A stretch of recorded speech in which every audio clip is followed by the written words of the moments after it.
ثبات که رسما اعلام نشده لیکن بخشیده به جلسه‌های در پیش شده و برای بهار و عیدهای مادر نوروز آمادگی دیدن ما سپارش دادیم که به روند تعلیم و تربیت خلل نرسانیده خوانندگان موافقی خواهششان در آبادی تازگی گرد اطراف مکتب دستگیری کمک رسانند.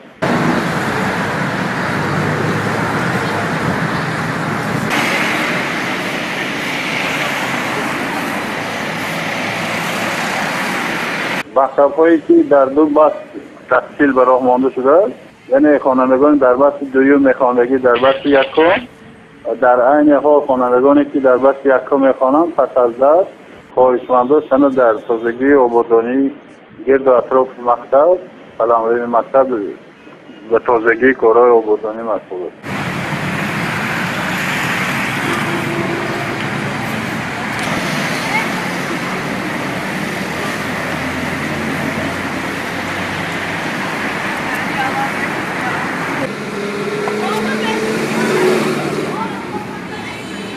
مهم است این که بچه ها تا چه اندازه بهار برای تازگی شهر برای تازگی گرد اطراف مکتب خودشان هوسمند هستند یعنی از روی میل و خواهش خودشان این چیزها شنبگی ها همیشه این کارهای دائمی است لیکن تشبس ما به واسطه خودمان ما خودمان در جوامع دیرکتور این مکتب ها گفتیم که در پیش بهار هم آمده رسید زمستان طولانی شد خنک آمد و حدیث که گرد و اطراف مکتب ها و من چیزی صحن مکتب ها تازگی را طلب میکنم بنابراین از همه شما خواهش کرده می شود که برای تازگی آبادانی انا موافقی هم آموزگاران انا موافقی خواهش خوانندگان مکتب ها شرکت کنند برای اینکه از روی میل و خواهش گفتیم بنابراین باید این خیلی اشتراک نشود از روی خواهش خودشان اگر ما باید مجبور کنیم یا گویم که شرکت میبرادیم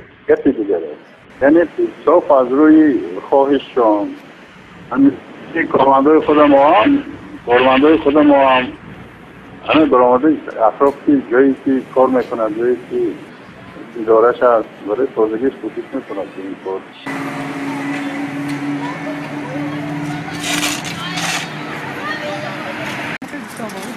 چون شما پیش آشخانه های قوتی بچه ها کدی بار که دوستان کلش نمیدونم فرمان شد اما کی فرمان شد؟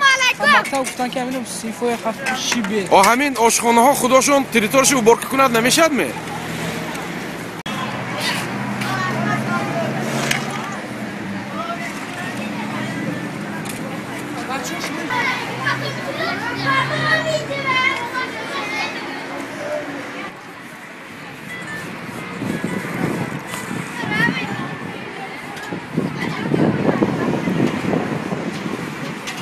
معلمه یا مکتبی چندم صنف؟ چندم صنف میخونه؟ یکم صنف می دوم صنف می؟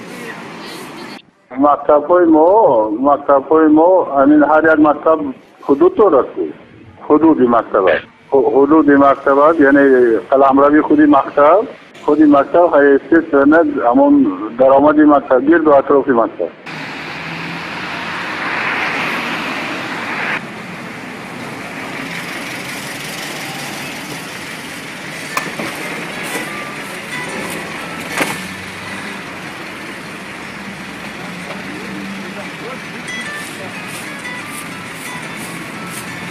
بچه های مکتبی چند شما؟ چند اسمه میخوان تو؟ دویم؟ کیم گفت شما اینجا بار کن گفته؟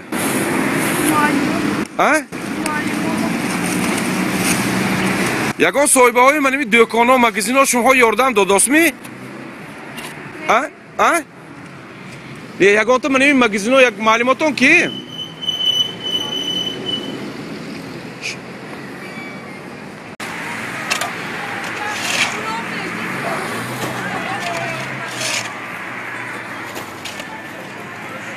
برای آنها حدود از کجا تا کجا این خیلی چیزانه یعنی در داخل مکتب‌های تعلیمی داخل و اطراف اون